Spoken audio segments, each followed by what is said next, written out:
Hello everybody and welcome back. Photography is a really popular hobby, but for the true do-it-yourselfer, the manual camera is the only way to really be in control of the shot.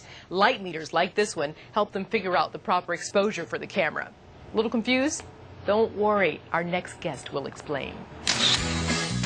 Most people know Ben Folds as the frontman from Ben Folds 5. They were a piano-based rock band from the 90s that had a huge impact on popular music.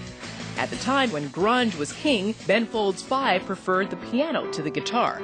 These days, Ben Folds juggles a solo career, a family, and time away from his piano. Music just has to be part of the picture for me. It can't be the whole thing. When music is your whole thing, then what do you really even write about in the first place? Music is like anything, it has to be balanced with the experience. Ben says photography keeps him balanced. Pretty cool, huh? I'm discovering photography, and I will be for years and years and years. I love it. In fact, a visit to his recording studio in Nashville reveals just how much he loves it. You're likely to find more camera equipment than instruments. There are cameras around the studio because that is my hobby, and I've never had a hobby before. Music is what I do when I'm not photographing. All those cameras can be a distraction, but they're also an inspiration. Sometimes photography gets in the way, but a lot of times it just gives me some kind of break, or it gives me something to relate to that I can go back into my music and bring with it. There's a way I look at photography that I haven't looked at music. I haven't looked at music like that since I was a kid, and doing photography allows me to remember what that feels like. And I go back into music with a much more naive approach. Experience in an art form is not necessarily always a good thing. And I think being able to look at something like you're just a 14-year-old is invaluable. That's about how old Ben was when he started. I've been interested in photography for longer than I actually think, because when I go back like to my mother's house, there's always piles of photos that I took when I was a kid. Black and white film interests me more, one, because it's easier for me to control. The process of color film is just a little more involved, and then it's kind of like you could use a printer to do that. And also, black and white, you know you're looking at film. I think one of the things a photograph should be is a photograph. A lot of people work to make a photograph real, something that you can step into, but I actually like knowing when I look at a photo that it's a photo. Ben uses photography to document his travels on tour, but his favorite subjects? His family. This is the camera that started 35mm photography. This is a Leica, and while it's a relatively new body, they still make the bodies the same way. But that's it's a simple camera. It's a rangefinder, as opposed to what we use these days. You're viewing through an external it's called a viewfinder, and that allows it to be super quiet because there's no mirror. There's really almost no controls at all. All there really is an aperture ring, and set the aperture, and shutter speed. You just have to learn to see and measure light with your eyes. One of my EPs I released is called Sunny 16, and it's a way of measuring light outside. When it's sunny outside, you set your aperture to 16, and you shoot at 1 over the speed of your film. If you're shooting film at 400, say, in theory, 16 is your f-stop, which is the size of the opening that you're allowing light through, and then 1 over 400, 1/400th of a second would be your shutter speed. And that's a really good way of doing it. Low-tech cameras with manual settings mean you have to know your stuff, but they also give the photographer the control rather than the equipment dictating how something's shot. My favorite cameras are old cameras, and when I use a new one, I'm not that inspired. That's all I know. I think the most inspiring era of photography was 30s, 40s, maybe early 50s. Although we can take pictures faster, turn them into files, send them, from, Afghanistan, have them in, New York that minute to press.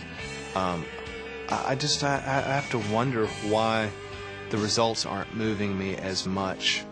But it's the same thing with music. As a musician, I spend a lot more time with very inconvenient old equipment, and I find I get the result that I'm looking for.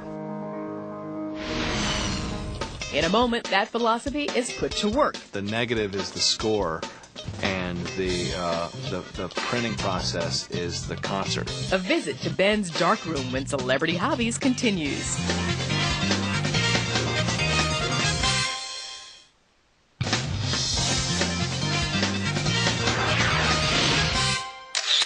Welcome back to Celebrity Hobbies. We caught up with musician and photographer Ben Folds in his Nashville recording studio. Before the band Ben Folds 5, Ben says he didn't think of himself as a performer.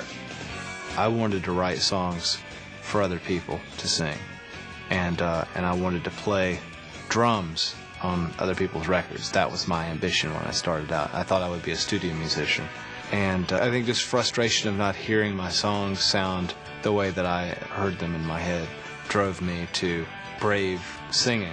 Ben feels the same about photography. He'd much rather shoot and develop his own photos than use automatic cameras or photo labs. The negative is the score, and the printing process is the concert, is the performance. So if I applied that to music, I've never been able to separate the two. I can't write something and then just watch someone else butcher it. I have to butcher it myself. Ben even built his own darkroom to develop his prints. There's nothing about the process of photography that I feel the need to rush. You know, I'm interested in seeing the results, but I'm patient in photography where I'm not patient in anything else, what kind of teaches me to be patient. Film is really, it's really delicate stuff, and there's not a lot of latitude to screw up. The amount of time that you expose the film and the amount of time you develop the film affects the contrast. There's no way someone in a lab can know how you shot it or how they should develop it. They just do everyone's the same. So this is the dark room. This is the dry side of the room where you make the exposure onto the paper. It's the enlarger. Basically, it amounts to a slide projector where you're blowing light through a negative rather than a positive. So what we'll do first is we have the negatives oriented above the lens in the carrier, and we're going to make an exposure onto this paper here. So this is photographic paper, and we're in red light right now, so we're safe. It's only sensitive to blue light. It's called orthochromatic, which means it's sensitive to blue light. So we're oriented, ready to go. As we make the exposure, I'll do a couple of dodges, meaning there's some places I don't want to be as dark, so I keep the light off of the paper. For instance, her face. We'll see, this is my daughter Gracie. So as you see, as we make the exposure, first you'll see her face, and then I'll block it out a little bit. There we go. We're going for 10 seconds. Let's get a little bit of more light on her face, and then a little bit there on her dress. And we should be good. 10 seconds is up. So we take this paper over then, and we put it in the developer. We set the timer to 1 minute, and we should see an image come up here. And you can see it's coming up. That's the little girl. Voila. Through the magic of chemistry, we have a picture, and that's my little girl. And it needs to go into the stop bath for a little bit. And this stops the development process. Hold this up and let it drain. And then it goes into the fixer, and this fixes for a certain, usually for about a minute, at the end of which time you let that drain, and it just goes into water and gets washed. There's all kinds of toning that you can do to it to accentuate highlights. So here we have what I consider a good working print. It's not a finished print because there's toning yet to do, which is pretty time consuming. Ben says black and white film is easier to control during the printing process, a good tip for people just starting out. But there is another reason he prefers black and white. Something more sentimental with seeing the grain and knowing that that was snapped and it's over. When something is worthy of capturing, and it's only going to happen once, then the viewer should know that it only happened once. Man, that Ben is really into photography. Pretty neat to watch him work. You know what else is neat? He actually uses some of his own photos as cover art on his CDs.